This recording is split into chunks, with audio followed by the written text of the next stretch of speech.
Hi, I'm Shana Meyerson with the Yoga of War podcast, here today with three-time return guest, author and scholar David L. Bernstein.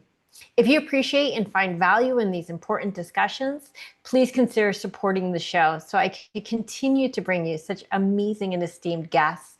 Details are pinned in the comments below. David L. Bernstein is the author of Woke Antisemitism and founder of NAVI. Wait, do you say Navi or Navi? Navi, actually. Yeah, you Okay. got it. I thought it was But I like Navi too. Eliyahu Yeah. It's the same word, by the Navi. way, just sort of Americanized. Yeah, the North American, there's the American part, Values Institute. In our first conversation, we discussed David's concept of woke anti-Semitism, the dangerous, rabid, and often confounding Jew hatred that emerged from decades of far-left intersectional ideology. I'm tripping on a lot of words these days. I just got back from Israel. I don't even remember English.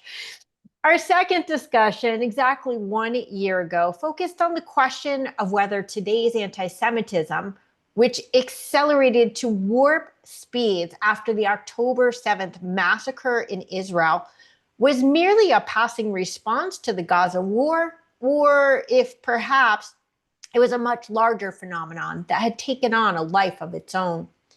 Today, 3 months into a tenuous ceasefire, we look at the past 2.5 years since the war began, the state of anti-Semitism today, and where we could expect it to go in the years to come. Thank you, David. It's always an absolute pleasure to connect, and I look forward to today's discussion. I do too. Thank you. It's great to be on with you again. Thanks, David. So, the first time you came on the Yoga of War podcast, we focused on your groundbreaking impression 2022. Everybody note that date. That was a year before, almost exactly a year, right? Almost to the day before the Hamas attacks in Israel. The book, Woke Antisemitism, How a Progressive Ideology Harms Jews, is a profound and insightful analysis, which I encourage all our listeners to read. In order to frame today's discussion, David, can you summarize what was woke anti-Semitism as you saw it when you wrote this book before the Gaza War? Yeah, so it's a dichotomy between the oppressed and oppressors. It's the idea that there are two kinds of people in the world. There are people who are doing the oppressing and there are people who are oppressed. And that binary explanation pretends to be able to explain why some people have more in life, why some people have less. And the only reason why there could be disparity is that the haves are causing the have-nots. And that lumps Jews in with the haves because Jews are viewed as a privileged, successful group, that we have higher than average, far higher than average household income, far higher than average educational achievement, and that makes us privileged. And that means that we must be doing something on the backs of the people who have less. And so we are lumped in as part of the sort of white supremacy establishment that is keeping other people down. It goes further than that. I mean, wokeism, we could talk about it, and we have talked about, is both that oppressed oppressor ideology, but it's also what's called, I'll use a very technical term, an epistemology, a theory of what we know and how we know it. And it believes that people who are oppressed have sort of an understanding of their oppression better than the people who might even be inadvertently oppressing others. In other words, they can actually see what we can't see, and so therefore we have to listen to them. So if you are deemed an oppressed group, like a black person or an LGBTQ or trans person or a Palestinian, then you have knowledge that the oppressor doesn't have, and that you get to tell your story, and that we must put your story on a pedestal. And that's partly what's happening here as well, is that we're viewed in a certain way, and so therefore our story must be suppressed, and the other story, which is deemed more truthful because it is said from the standpoint of the oppressed, is given a privileged place in the conversation. And I saw Okay. this happening around us. I saw this narrative, this ideological narrative catching on. I saw it everywhere around me. And I saw people sort of shutting down the conversation. And I said, guys, if this continues to spread on the left in mainstream left-wing circles, if institutions continue to do this, we Jews are going to be in trouble. And we already are seeing early signs that we are in trouble around this. And we better push back, not just against the anti-Semitism it causes, but against the fundamental ideology, because that ideology is going to continue to spawn anti-Semitism. So that's what the book was about. And today we're going to be talking about the evolution of anti-Semitism since you wrote this book a little more than 3 years ago. I do want to note the irony of labeling Jews as white supremacists, because the Holocaust, for those who don't know, was the work of white supremacy. Right. And the victims, for those who don't know, were the Jews. Also, I want to note what you're saying about how oppressed groups have knowledge that others don't have at the same time, where the world is discounting the very real oppression and historical massacre after massacre after massacre and oppression against the Jewish people. The irony cannot be understated.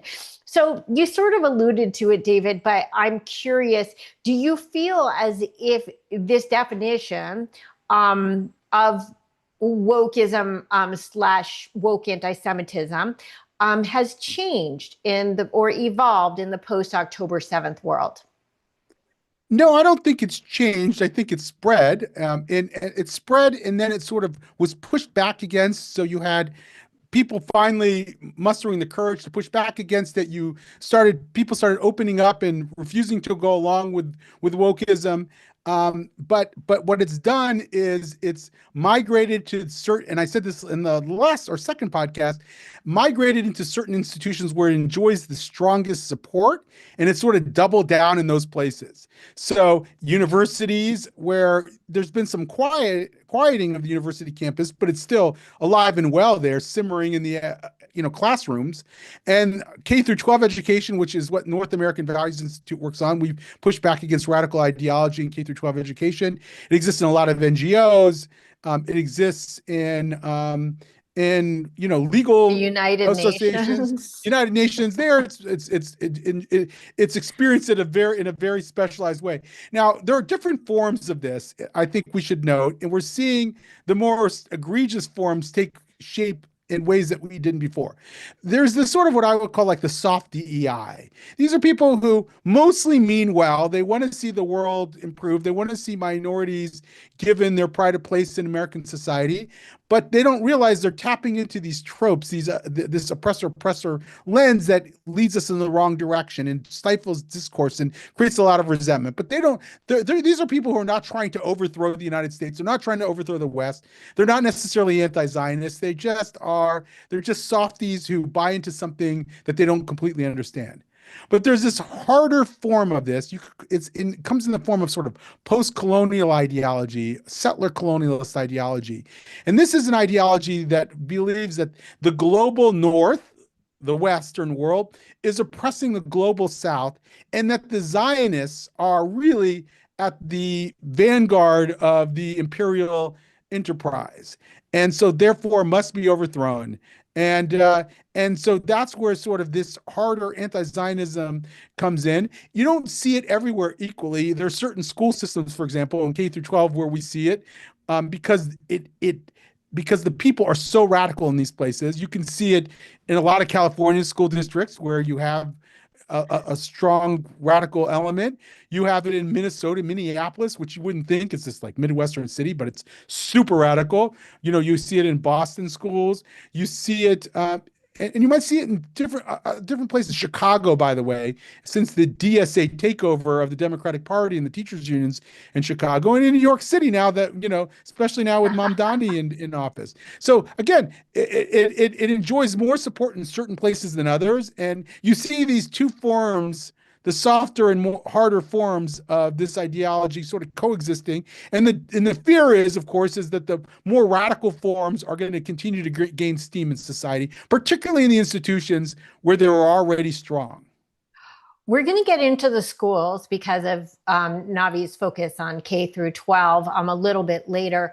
In the meantime, I just want to make one comment, which is that softer side from my perspective, you're being a little bit too forgiving of the DEI infrastructure, because no matter how well intentioned it is, they have systematically excluded the Jewish people from their protections. And I feel as if they've been far too permissive of anti-Semitic content within their policies. So, but I do want to ask, and I thought you were heading in this direction. But when it comes to wokeism, one aspect that wasn't on anyone's radar a year ago, unless perhaps it was on yours because you seem to have a crystal ball, is what is now known as the woke right. Can you explain what is the woke right and how does it differ from the woke left, either vis-a-vis anti-Semitism on a broader scale or both? Yeah, so I will say that I also had some inkling of this, partly because it seemed almost inevitable. If we call this what we're experiencing by different names, one of them is identity politics, right? So every group then makes a claim based on their identity. I, as a Latino, I'm not Latino, but I, as a Latino, am oppressed in society. So therefore, you must give me X or you must do X for me. Now, and every group then uses this identity politics trope to make claims on society, and they organize politically around it. Now, there's times for that. In other words, like during the civil rights movement, Black people organized around issues that affected disproportionately the Black community. And so that form of identity politics, I think we can all agree on. We're engaging in a kind of identity politics by talking about Jewish concerns. So there's nothing inherently wrong with it. The problem is that a lot of times identity politics is used in a way that crowds out any sense of common good, any sense that we're all Americans in this together. And it doesn't just make claims about the particular minority community. It obliterates the larger narrative about civic narrative in America. And it says, I have privileged knowledge about what's affecting me, so therefore you must listen to me. That what I talked about before, that's part of wokeism. When you have that in every group, you can't tell then white Americans that they shouldn't identify along the same lines. And what you've seen increasingly is that white right-wing groups have started to make the same kind of identitarian claims in society. We as white people are oppressed in society. We have been marginalized in society. We are losing our own country. The people from outside of our country are coming in and they're replacing us. The replacement rhetoric comes out of that. And it's catching on, and it's some people call it like white genocide theory, right? That there's an effort to genocide white Americans from their own country. And so you have people coming in, and there's a whole new discourse. There's a discourse around heritage Americans now. So you have people who grew up in this country who say, well, my forefathers and foremothers have been here since the founding of this country, since the Mayflower. And so therefore, I should be given a special pride of place. I should be treated differently. I should be elevated, not brought down. So they're making almost the exact counterclaim to the people who are traditionally viewed as progressive certified oppressed groups.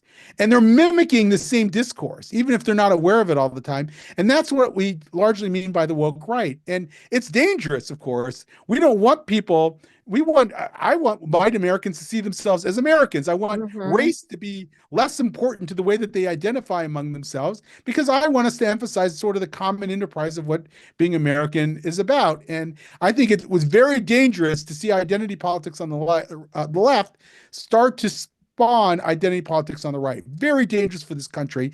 And now we're seeing some of it, because also remember, white people are the majority of this country. And if they become enraged with identity politics, imagine what that can do as well. And you're seeing some of the dangers here. I mean, we didn't talk about a year ago the threat of right-wing anti-Semitism. And if you would have asked me, I would have said, sure, it's there. And of course, there are some of the early signs. But I think in the last 3 or 4 months, we've seen it rage in this context of right-wing wokeism, or the woke right. We're seeing it rage, and we're seeing groups, sometimes under the guise of Christian nationalism, sometimes, in the guise of a Tucker Carlson, who's, who's using these tropes in a way that specifically implicates Jews. So I think Hmm. it's very dangerous, and that's why I think we're in a worse condition now than we were 1 year ago. Even though it may not be that the encampments are raging on Hmm. colleges, but overall, I feel like the trends are pointing in the wrong direction right now. Agree. And when it comes to this right wing nativism, I would say that the irony in that is that they're making the same argument, quite honestly, that the Jews have in Israel, which is the fact that the Jews have a minimum of 3,500 years of documented existence within the state of Israel, and therefore, this land is something that we have historical, biblical, and legal claims to. It's interesting how when we look at the woke left and the woke right, they ignore any confluences between their agenda and the actual pro-Israel reality. So just reminding listeners that double standards against Jews are always anti-Semitic by definition. And this is where it gets sort of dicey. So many people, David, in the anti-Semitism space these days are talking about the horseshoe theory, right? Basically, where the far right meets or at least rubs noses with the far left. So, how dangerous is this confluence for the future of diaspora Jewry? Yeah, I think it's very dangerous. And it's dangerous in a lot of ways, not just because they rub nose, but because they mimic each other. So the right wing anti-Semites have embraced the language of anti-Zionism that's come from the left. And if you hear a right wing anti-Semite talk, they might sound like they're part of the anti-Israel genocide crowd on the Mm-hmm. left. Um, and that's because they see how effective it is to accuse quote unquote Zionists, i.e., American Jews, as being, Israel first, for example. Mm-hmm. And so that's that. So yes, the two affect each other. The discourses affect each other. It was interesting to see Medea Benjamin, who the founder and head of Code Pink, one of the most extreme leftist organization, visit Marjorie Taylor Greene on her way out of Congress to thank her for her work. Just Mm-hmm. interesting. Like that was rubbing noses. I think more often than not, it's sort of a narrative form. Nick Fuentes, the right-wing neo-Nazi ideologue, made this plea to sort of join forces with the far left. And he said, the far right will have to stop its preoccupation with capitalism, and in exchange, the far left will have to dispense of its support for immigration. And if we can get Mm-hmm. those two ideas in line with each other, we can work with each other in targeting guess who. And yeah. Yeah, David, do they share anything other than Jew hatred? Well, I mean, I think yes, I think they share more than either of them would like to think that they share. Part of it is the sort of underlying woke ideology that infects both camps on the far right and the far left in the different forms. I think both of them do not support sort of the traditional American civics narrative of a country that's imperfect but striving to live up to its own high ideals, and ideals such as pluralism, e pluribus unum, out of many one. These are ideals that have been central to the American idea that they both oppose on the far right and the far left. Even if they don't say it, that's what they're in effect doing.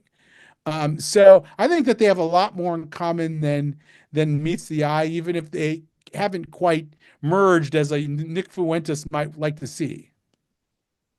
Okay, so looking at current political trends and the rise of independent affiliation, how do you think that trend will affect the state of Jew hatred in America in specific?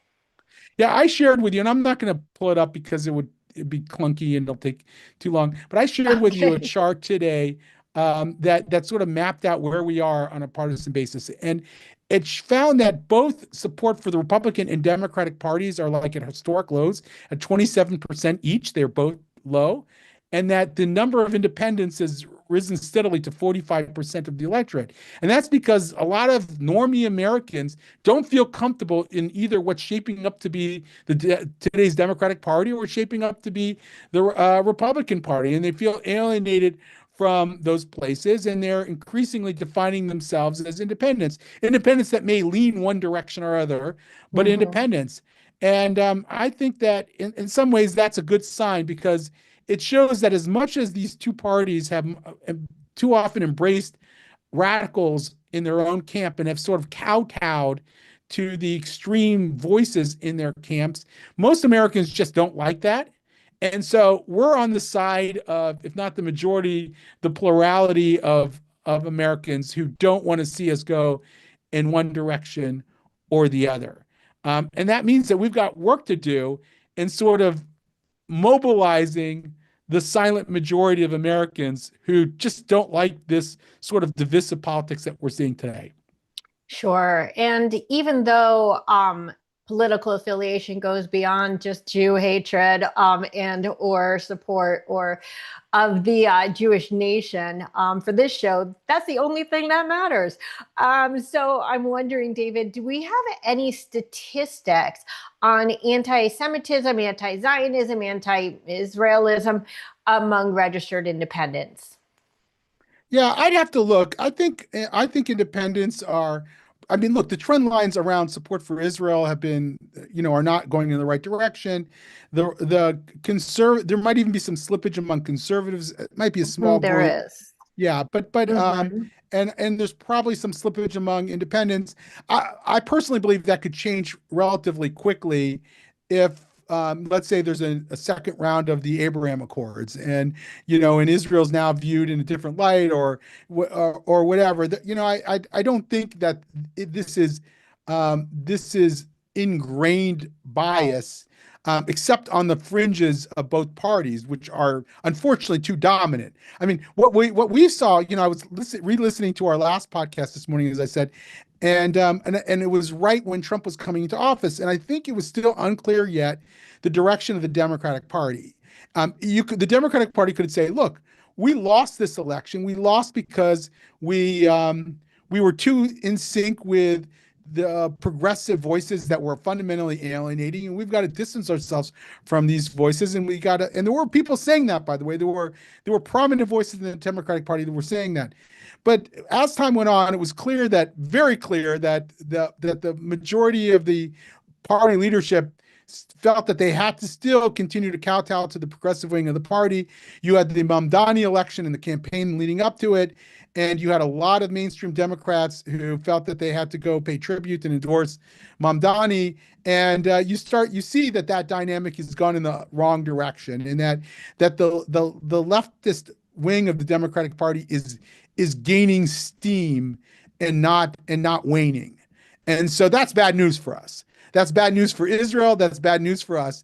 What you start to see is that you see how, and this is really going back to this idea of how wokeism has sort of evolved as it's become more and more dominant in specific institutions like teachers' unions. You see the Democratic Party going along because teachers' unions are a driving force of the Democratic Mhm. Party. They bring out votes. They are a source of huge economic support, and the degree that they get captured by, let's say, Democratic Socialist of America types, as they were in Chicago, New York, LA, and they become dominated by these really radical voices, as we've seen in recent months. The Democratic Party doesn't say, okay, now we've got to distance ourselves from teachers unions. No, they go along with this constituency that they feel that is at the core of their party rank and file. And so that's partly what's happening. We were involved in getting Congress to hold hearings for superintendents and others of various public schools in the spring of this last year. And it was pretty stunning Mhm. when the Democrat members of Congress were examining the various witnesses that were brought in to talk about the problem. They would treat any accusation against teachers' unions of anti-Semitism, like the NEA, where we had just seen rampant anti-Semitism. They treated it as beyond the pale. How dare you challenge the teachers' unions who are there to advocate for the well-being of teachers? And my colleagues and I, most of whom, have been lifelong Democrats, we're just looking at each Hmm. other and saying, just nodding our heads, knowing that this is not going in the right direction. Yeah. I'm not sure if you're aware of how many times in the last 27 minutes you said the words not going in the right direction. But that seems to be the theme here. And it's very concerning. At the same time as the Democrats do seem to acknowledge that it was the wokeism that lost them the last election. Yes, we now have Mondani, and now it looks like we're going to have Senator AOC in New York in the not too distant future. Likewise, I do want to talk about schools a little bit later in the conversation. First, I want to really just deal with sort of the macro issue for a moment longer. Mhm. But before I forget, the fact that a union, a teachers union, is supposed to be about, as you said, teachers' well-being. This had nothing to do with distributing propaganda to your students. This has nothing to do with pay, with benefits, with well-being. This is a socialist agenda. Also, Absolutely. was disturbing to me when I asked about, do we have any statistics on anti-Semitism within the independents?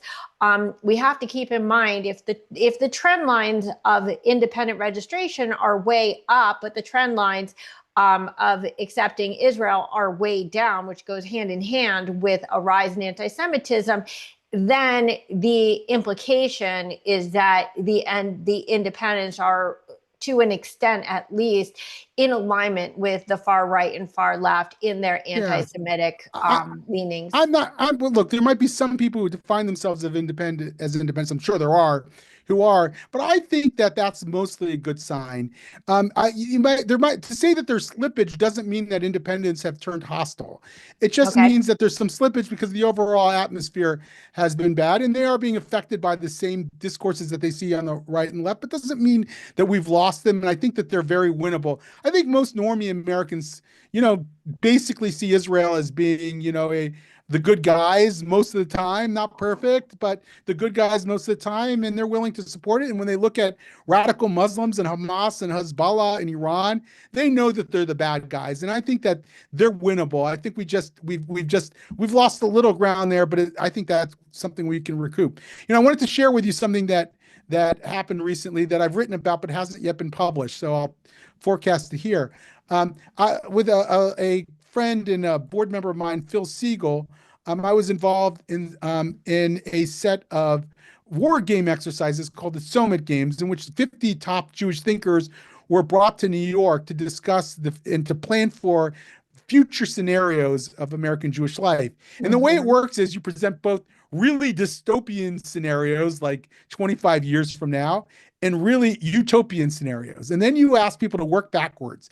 What happened to make the utopian scenarios come to bear, and what happened to make the dystopian scenarios come to bear? And then you say, okay, what could we have done differently to have affected our future?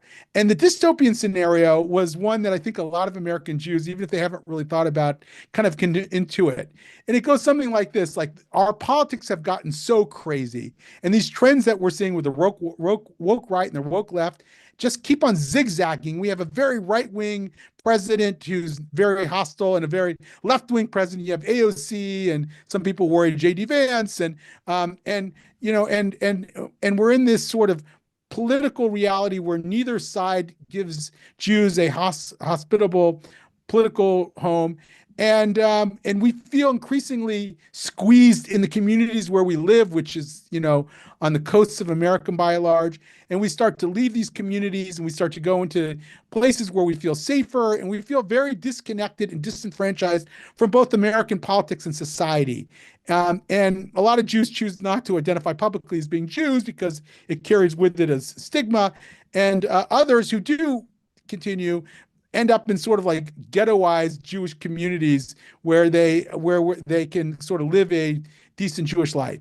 And when the people were struggling and wrestling with that scenario, many of them came up to me and others and said, "I think that's exactly what we're going toward. I think that's what's happening right now. And I was talking to this Jewish woman from Brazil who was talking about how Brazilian politics has had this sort of radical yo-yo from left to the right, and how disconcerting it is to be Jewish there because you just don't know how either side is going to turn against you and turn against Israel. And so I feel like that we could be on the cusp of entering sort of that dystopian territory, and that we've got to understand where we are. Do we have control over our destiny? The answer may be yes. The answer may be partially. The answer may be no. These are larger forces in society that are molding the way people live, and we should do everything we can to control our own destiny. But I think a lot of people feel a sense of helplessness, not just hopelessness, but helplessness about these forces, and then you combine that with artificial intelligence, and we don't really understand how that's going to affect our lives. And is that going to be an amplifier of this, or is that going to dampen some of the effects? We just don't know. And I think a lot of us are feeling that profound sense of insecurity these days, and because we just can't be as confident about the future. And that's why I hedged a lot in the last podcast, and I probably still hedge because I think if we're honest, I may have some crystal ball. I don't know, not really. But I just think I try to look at reality as it actually exists, and then make some predictions. But I think it's very hard to do that right now. Yes, I think it definitely is. I'm very disturbed by the trends, very, very disturbed. Unfortunately, I see this dystopian reality at this point as inevitable, but we'll come back to that because I do want to just ask one more question on the wokeism front because it's a very fascinating dynamic. And it's the fact that one other common talking point right now, which has to be honest, completely confounded me, is this theory that conventional wokeism is dead. Everybody keeps saying this. From what I see, just like DEI, it hasn't gone away at all. In fact, it's intensifying, and it just seems to have a new name. People want to distance themselves from the word woke, and therefore they claim that it's dead.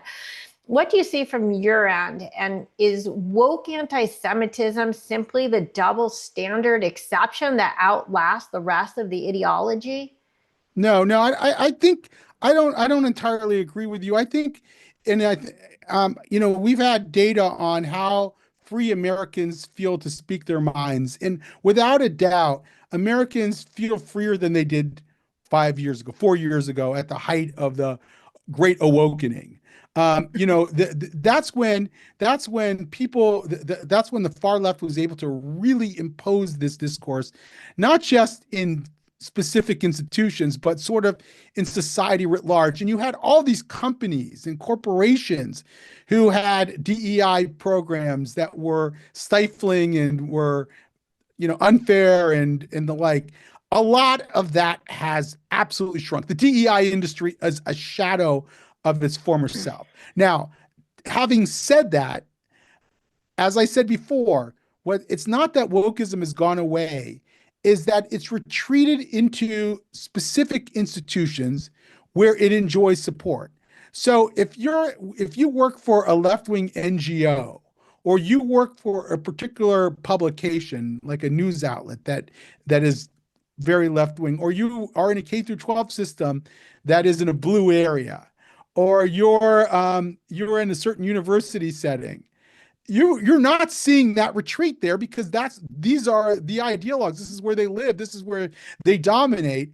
And unfortunately, these are important institutions. So, a newspaper, and by the way, I would argue that the New York Times of today, and I have a lot of problems with it, is not as woke as the New York Times 3 or 4 years ago. I mean, you couldn't even challenge certain things 3 or 4 years ago. And they, I don't know if you remember, but, Senator Tom Cotton had written an op-ed, and the editorial editor of the New York Times was fired over it for allowing it. And it was an op-ed that should have been viewed as completely anodyne. And yet in that woke moment, he was overwhelmed by those forces. James Bennett was overwhelmed by those forces and lost his job.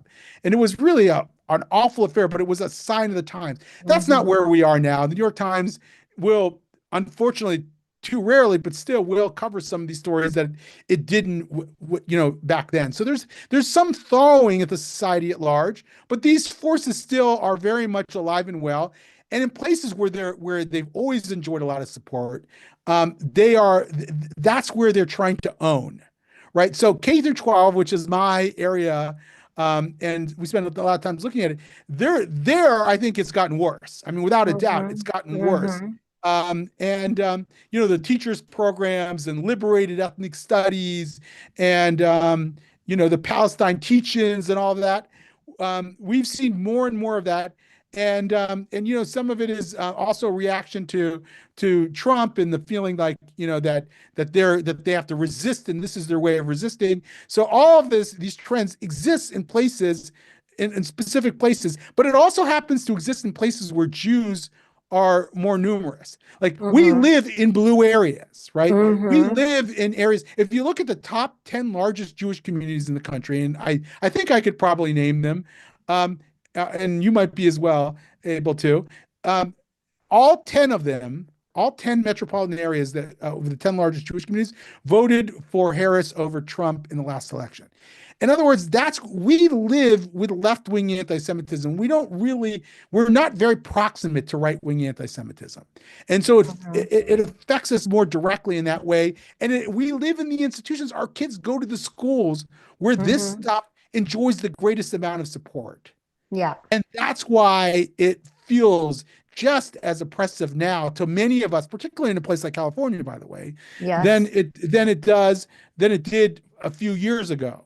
You're in the belly of the beast, I'm sorry to say. Oh, yes. So it hasn't waned where you are. But it doesn't mean that there hasn't been a change. Now, that doesn't mean I think anti-Semitism has gone down. I think the threats are greater because the difference between now and 1 year ago and 2 years ago is that it's really taken root in the two parties, in the two political parties. And that's scary. So on the left, we used to think it was a institutional phenomenon. On the right, we worried it could be a political phenomenon, but was still marginal. In both areas, it's gotten worse. On the left, it's now not just an institutional phenomenon. It is a political phenomenon. It's embedded in the Democratic Party, more so now than it was a year ago. And on the right, it's no longer just a marginal political phenomenon. It's gained ground. So we're feeling squeezed. That horseshoe is closing in on us today more than it was a year ago. And that's why I'm more pessimistic. Even as the eternal optimist, I'm more pessimistic now than I was a year ago. That horseshoe has definitely become a pincher. I'm surprised to hear that you think that the DEI programs are waning. I think that, first of all, just in the last few weeks, we're seeing more and more DEI programs that were supposed to have been dismantled being uncovered among our university system, but also there's a lot of pretending at universities. Yes, they changed the name from DEI to belonging. Exactly. But I can tell you can measure this. The DEI staffs at a lot of these universities has shrunk precipitously. I can't give you exact numbers, so if you have me on for a fourth time, I will make sure I'm equipped with those numbers. But you had hundreds of staff people in some of these major universities like University of Michigan. That has constricted a great deal. So it's not just that they changed names, which they have, but they've actually shrunk. The size of those bureaucracies has shrunk. So yes, there has been some pullback in DEI even in these places. I think K through 12 is a little different. They might, because they're not as susceptible to the interventions of the U.S. administration. A K through 12 school district does not get that much of its budget from the federal government, like 4% or something like that. So as a result, they think that they can outlast the political pressures that are coming from the opposite direction. I think the policies are already entrenched. Call it what you want and slim down the bureaucracy. I think that there's no turning back and there's no way to prove whether we're dealing with a system now of meritocracy or of favoritism towards so-called oppressed classes. David, which term do you think is most appropriate for what we're seeing today in the anti-Semitism world? Is it anti-Semitism, Jew hatred, anti-Zionism, anti-Israelism? Is it something else? Is it all of the above? Yeah. What's your favorite term of the day? That's an awesome question. I'm not a huge fan of Jew hatred, and I'll tell you why. I think anti-Semitism is not a classic hatred. It doesn't it in a way it's born of envy that like these Jews are so successful. How are they manipulating us all? I think it differs from other forms of bigotry and racism in that way.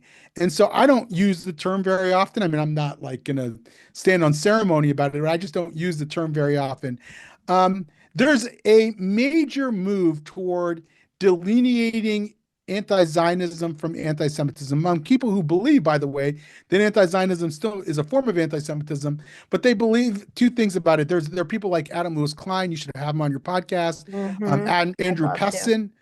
Andrew Pessin is another one who's starting his own institute for the critical study of anti-Zionism. And others that Nia Lecht is another one. She's great. You should have her on too. And they're arguing that when you are preoccupied with anti-Semitism, it tends to keep the Jewish community stuck in fighting classical right-wing Mm-hmm. anti-Semitism and not fully recognizing the much larger problem of anti-Zionism. That's number one. Mm-hmm. Number two, they see anti-Zionism as, in a sense, as distinct and having its own dynamics from anti-Semitism, and that we should understand it accordingly and be able to fight it in its own way. I sort of am impartial to that. I think that they're on to something there. And I'm actually doing a 6 to 8 part series in my own podcast, interviewing some of these key people to sort of nail this down in my own head. It's sort of my own journey to try to figure out what's happening there and where I come down on some of these issues. So I do think anti-Zionism is the major. It's healthy for us to start making some of these distinctions between anti-Zionism and anti-Semitism, even though there's a tremendous amount of overlap. How much of today's anti-Zionism or anti-Semitism, use the thanks, is driven by Islamic propaganda, and how much is just the historical and inevitable cycles of anti-Semitism that may recede into the shadows for periods, but always resurface in times of instability? Yeah, it's not just the instability. It's this sort of progressive ideological forces. So there, those are the two forces that I tend to think about. I tend to think about Islamist ideology and progressive anti-Semitism and progressive ideology, where there's been a convergence, sometimes called the Red-Green Alliance. Red being Marxism and green being Islamic fundamentalism.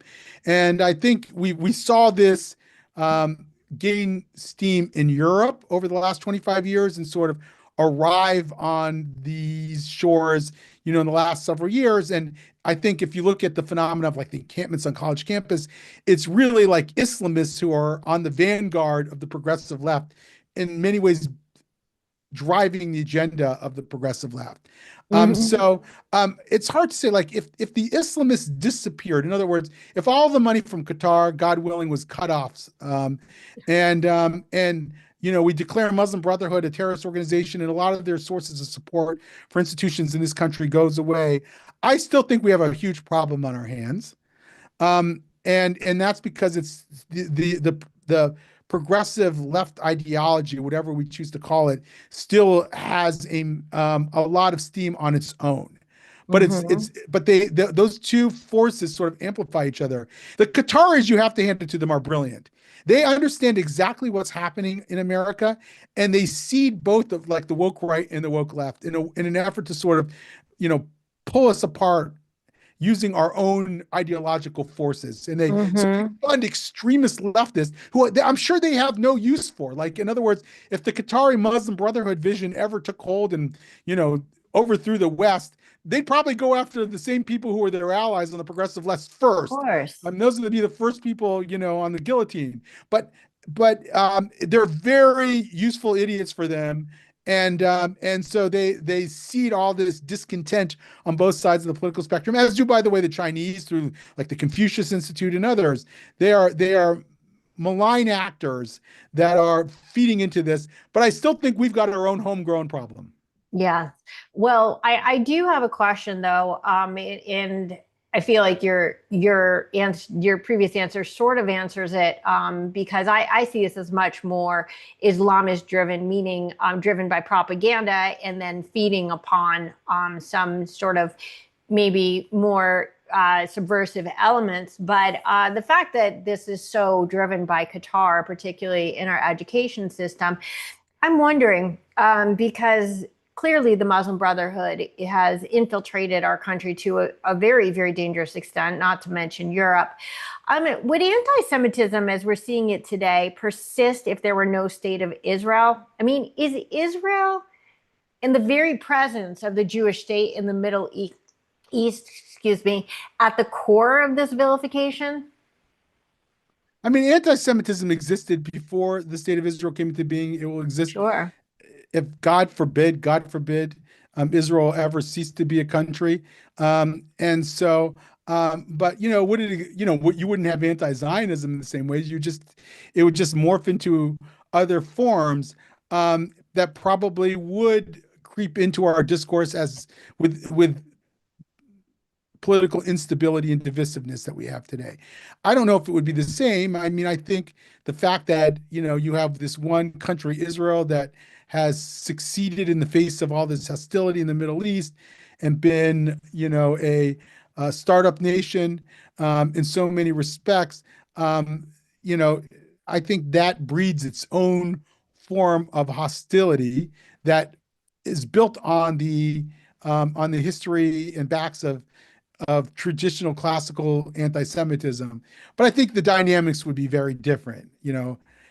Again, that doesn't mean that Israel ultimately is our source of security. It's a place we can go to and do Mm-hmm. go to when times get tough, and when these societies become increasingly unlivable. So I wouldn't trade it for the world. Like I think that and what this hostility toward Israel is just another sign that these societies are in a bad place. And as and I think that's why our goal ultimately has to be to sort of defeat these nihilistic forces that are dominating both the right and the left too often. Agree. David, you've been a fierce advocate of free speech throughout the years, and we've seen in very painful ways from Bondi to Manchester, DC to Boulder, and never mind Mom Donnie's New York. We've seen how hate speech incites real and deadly violence. Free speech is one thing, free speech gone wild is another. I'm wondering if your perspective has changed at all, that maybe we need guardrails on what's considered to be protected free speech. Well, we have something called the First Amendment, and the First Amendment is very clear. It makes a very strong, draws a very strong, bright line between speech and conduct, right? Some of what you're talking about is not just speech, it's Right. conduct.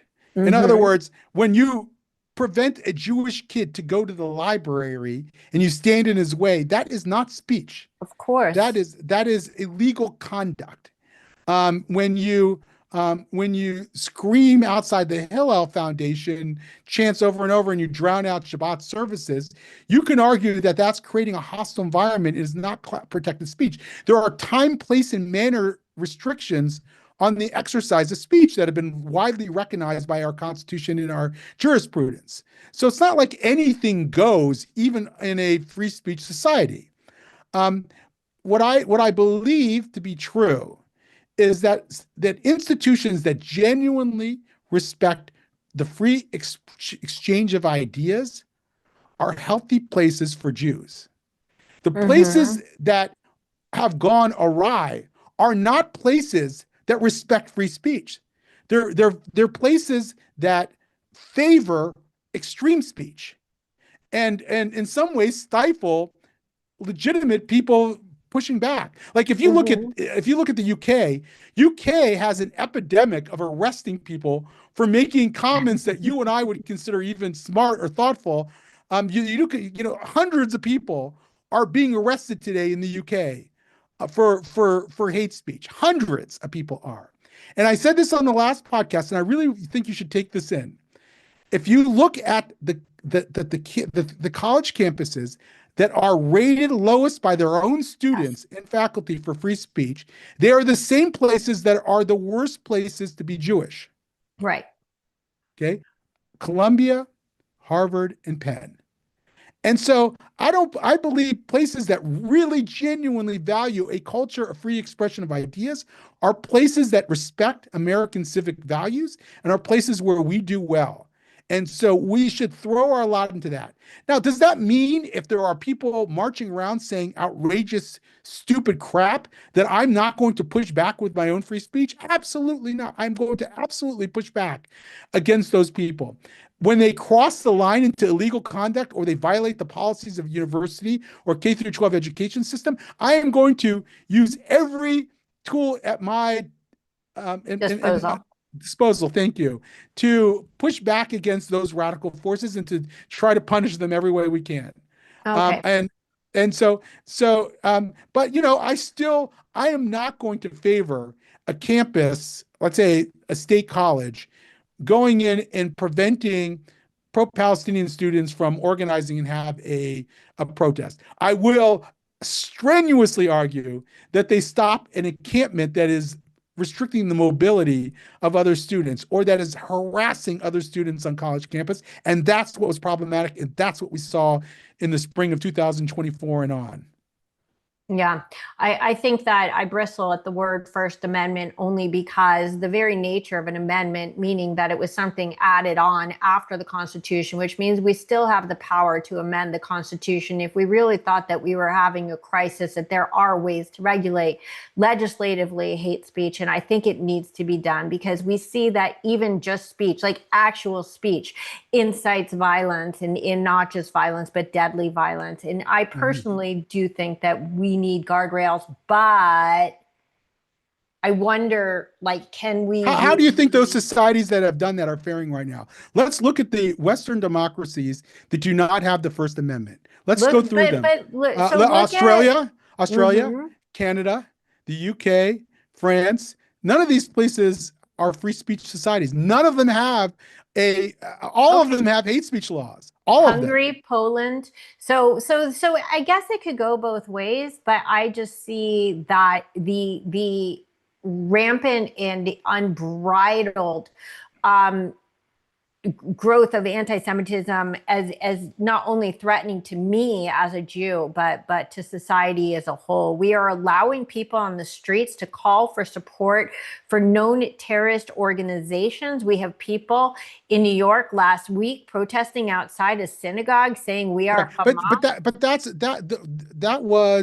That you could argue was a violation of the law. That should have been restricted. That there are time, place, and manner restrictions. And if that was not protected speech by the First Amendment, the police could have easily said, "I'm sorry, but you are not allowed to protest that close to a school." Okay, they're not, David. This is why I'm saying that we need guardrails. So let me ask you a question. I have a question for you. Yes. I'm a podcaster too. Do you think that if those guardrails were the First Amendment is overridden and we pass hate speech laws, do you think that you and I would be the people in charge of regulating that speech? Or do you think it might be A, radical right-wingers, or B, radical leftists who too often have those jobs who get to determine what's allowable and not allowable speech?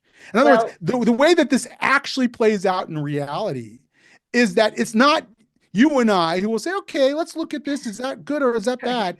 And I know what happens in social media. It's a bunch of 23-year-olds from Yale graduates who are the most woke, who come in there and will start knocking at your door if they're ever placed in power because you use somebody's pronouns wrong. I mean, so, you have to be careful what you wish for. It's not, these structures aren't perfect. These legal structures aren't perfect, but but when you don't have them, oftentimes they empower the wrong people.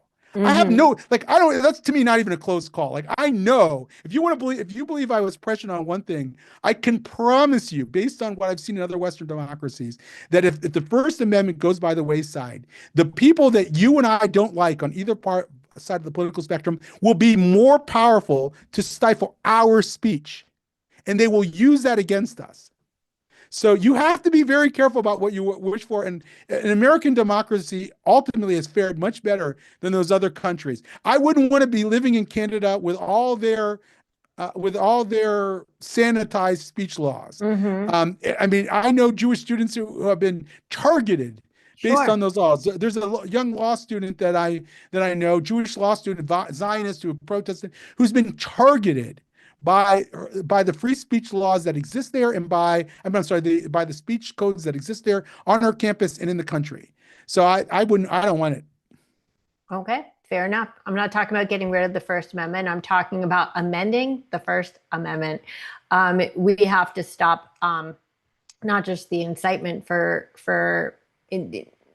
violence against Jews, but also of the encouragement of terrorist behaviors in our country. It's a real threat to the future of our nation. There may also, I think, terrorism, actively inciting people to terrorism, does violate laws. Like, free speech has never been a carte blanche. And we know that, there was the old, you can't yell fire in the theater. Although Right, some people have said that's actually not prevented by the First Amendment, right. but you would get arrested for that. Sure. Um, and um, and and we have anti-terrorism laws in this country that have been upheld by the Supreme Court. And that's why, we have an investigation, for example, of Muslim Brotherhood, and is being designated a terrorist organization. And that all opens doors to all kinds of investigations and curtailment of what they can how they can operate in the United States. So I think that there are tools at our disposal that we can use here that are short of actually, upending free speech. Sure, but there are also limits, and there are ways that people can call for support of Hamas, of Hezbollah, of killing Jews, etc. And where do we draw that line unless we have legislation? And no, you and I are not going to create that legislation. It will be Congress, which I have to hope that on the aggregate will tend towards a more centrist and rational view. And there would also be Not the hearings. legislation. The legislation could be great. It's who will implement the laws once they're passed. No It's one. who Right. No, there will be. There will be people. There will be people. Why? And maybe every once in a while they might even favor us, but a lot of times they won't. And Yeah, I feel like nothing's being enforced right now. I also feel like you have to go on a call in 1 minute. So I'm going to ask one more question. We're going to sign off, and you're welcome back for a fourth, fifth, sixth, or 100th conversation if you want to. I absolutely love speaking with you, David. likewise. My last question: in light of everything that's going on in the world today, what do the words Am Yisrael Chai mean to you? Oh yeah, I'm Yisrael Chai, the people of Israel live. I love to utter that phrase. I love to sing the song. I think that no matter how tough things can look, there's a spirit in the Jewish people, a a lifeblood of the Jewish people that continues to ring in our societies, that continues to energize me, you, and the people of Israel. So I'd love to end with a great Am Yisrael Chai. Ah, let's do it. David, thank you so much for your time. And as they say in the old country, Am Yisrael Chai. Am Yisrael Chai. Take care.